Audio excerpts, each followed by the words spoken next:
Magandang araw mga katropa. Sa araw na ito ay pag-uusapan natin ang paparating na laban ngayong March 1. At ito nga ay ang laban ng galing Ireland na si Michael Conlan kontra sa kanyang American undefeated na kalaban na si Kevin Walsh. Unahin nating talakayin ang boxing statistic record nitong si Michael Conlan mga katropa. Mayroon siyang 20 wins, 10 of those wins coming by way of knockout, may 3 talo at walang tabla. Lumalaban sa featherweight division, mayroon siyang 50% knockout ratio, 34 years old sa kasalukuyan, southpaw ang kanyang boxing stance, mayroon siyang tangkad na 5'8", 69 inches ang kanyang boxing reach.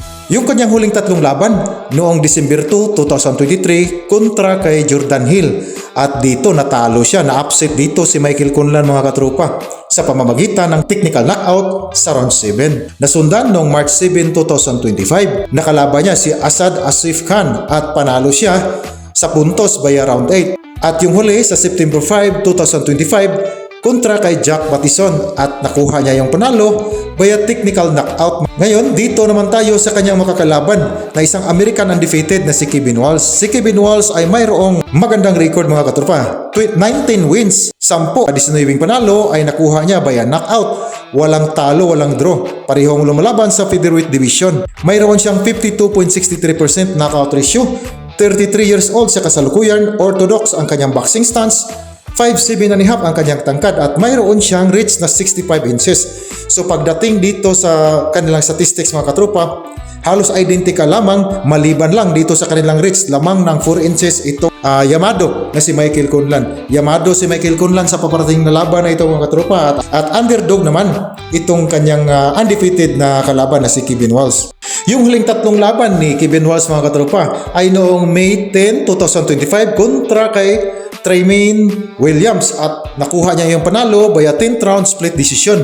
Nasundan sa September 6, 2025 kontra kay Angel Luna at nakuha niya yung panalo via technical knockout sa loob lamang ng round 1. At noong November 1, 2025 kontra kay Jose Nunez Sosa ay panalo na naman siya via unanimous decision sa round 8.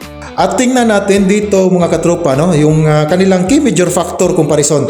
Unahin natin yung power comparison mga katropa.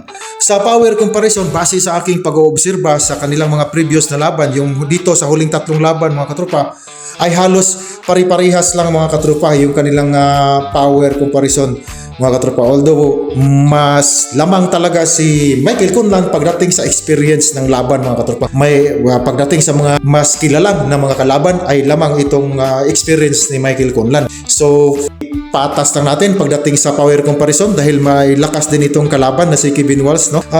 Dito naman sa speed and footwork mga katropa, di hamak na mas nakakalamang talaga ang Yamado na si Michael Conlan mga katropa. Para sa akin, mas mabilis, mas mautak at mas disente yung kanyang mga galawan, yung kanyang footwork, mas magaling yung kanyang boxing fundamentals mga katropa kumpara sa kanyang undefeated challenger.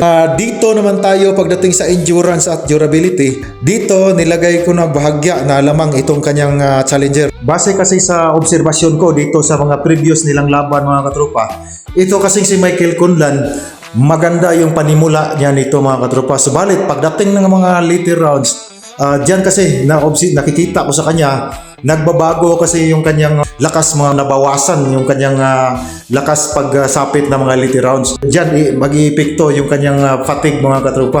Dito naman sa kanyang makakalaban, nakikita ko, lagay ko na lang na lamang itong kunti yung kanyang makakalaban, no, pagdating sa endurance at durability.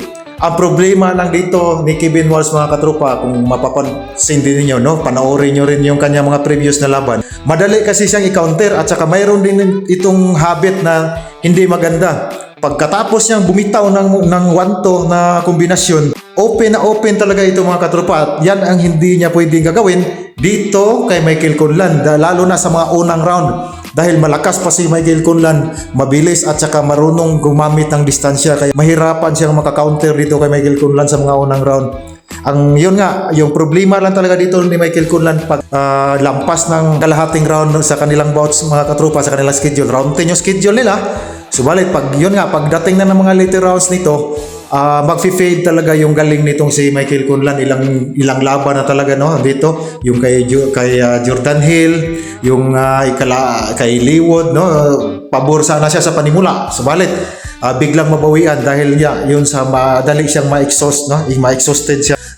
Dito kaya sa kanyang paparating na laban na kung sakaling maganda yung kanyang conditioning dito, ay easy fight lang sa kanya to dahil yung fundamentals talaga malayo, mas maganda talaga yung galawan dito ni Michael Kunlan. Palagay ko si Michael Kunlan yung mabibigay ng unang talo dito kay Kevin Walsh kung maganda yung kanyang conditioning dito mga katropa.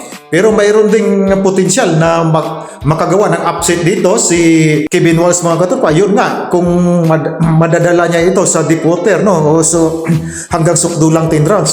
Kasi 10 rounds yung schedule nila. Kung mapapagod niya dito si Michael Kunlan ay malaki rin yung chance niya ditong mag-upset.